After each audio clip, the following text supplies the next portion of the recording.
Okay, third time's a charm, Morgan. Here we go. Aaron Warner, Good News Training down here at Anytime Fitness in West Lebanon. And despite our technical difficulties, we're going to get through this one. So now, Morgan, if you would, tell us your name, your age, where you're from, and where you work. My name's Morgan Bingham, 27 years old. I live in Enfield, New Hampshire, soon to be Canaan, New Hampshire. And I work for Timken Aerospace, and I build ball bearings and roller bearings.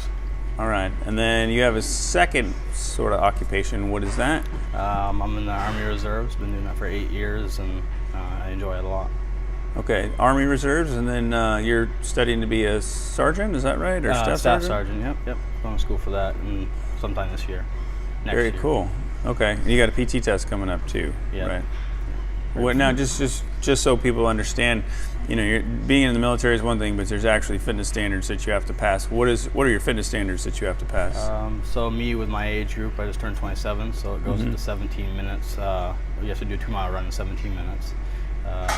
45 push-ups in 2 minutes, and it's supposed to be 43 sit-ups, but I strive to at least do 50. I normally get a lot more than that. So. Right.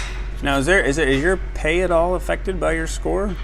No, it's not. No. I know some people it is. Yeah, it can be if you're like a long-term PT failure.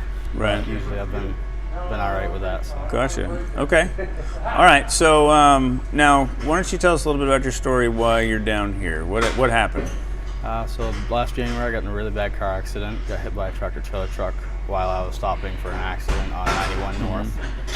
And so stopped for an accident, got in an accident. How fast was this thing going when it hit you? The firefighters and the cops determined it was roughly around 65 miles an hour. 65 miles an hour, nailed in the back. And then you said you ping-ponged off of 9 cars, something like that? Yeah. You went to the hospital, and what'd they tell you? I went to the hospital that night. They basically just told me that it was just going to be like chronic pain, like it was just like from the accident, and it wasn't going to be, it was just going to be a few days worth of pain, and this should be okay after that, and it wasn't. It was, far more than just chronic pain. Yeah. So, and then you went and saw some orthopedists, some therapists, specialists. Yeah.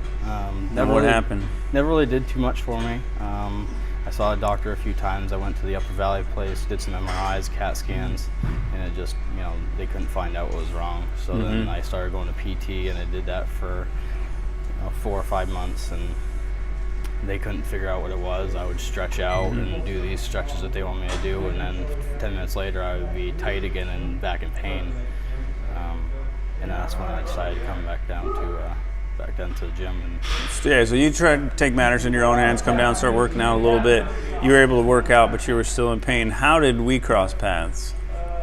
So I think it all started. I was looking for like a something to do with the wrist my roller, forearms and stuff that, and then you started telling me a little bit about what you do, and then I kind of piqued my interest a little bit. And, and then we were able to figure something out. Right. So what's going on with your back? Why don't you just give us the brief on what happened? What do you think has happened with your back? Since I've been back, since we started training.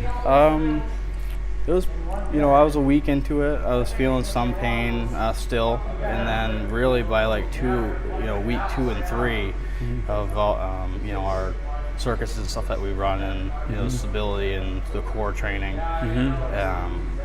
Since like the 3rd week, I haven't felt anything. I just feel great. I feel basically how I was before the accident. When I was working out before and in decent shape. So I've. My back's been. So your back was kind of chronically like a 5 or a 6 on a pain scale, and after about 2 to 3 weeks, the pain went away and it stayed gone. Yeah, stayed gone, and that's amazing. Lost some weight. Lost about 8 pounds in about 6 weeks. Feeling pretty good about that. Yeah, absolutely. Clothes are fitting a little bit looser. Yeah. Yeah. Although I don't know, man. Sometimes I get chewed out because people have to buy new clothes and they get mad at me because they got to buy new clothes. I'm not going to get chewed out by you for that, Emma. It's a happy thing, man. If I got to buy new clothes till I'm losing weight, I'll be all right with that. There you go. All right. So for anybody else out there who's got back pain or maybe it was a car accident, maybe they're a little bit discouraged about what's going on, what would you tell them?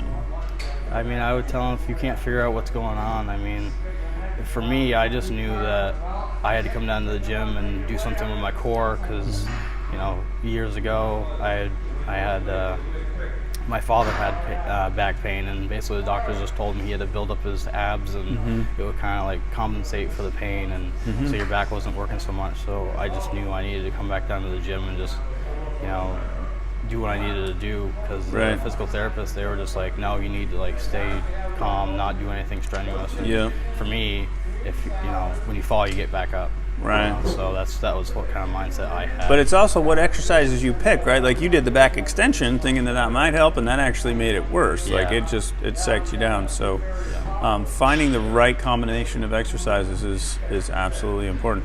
Morgan, thanks for taking the time, and thanks for sharing your good news, and we wish you a Merry Christmas. Cool. Thanks, man. You bet.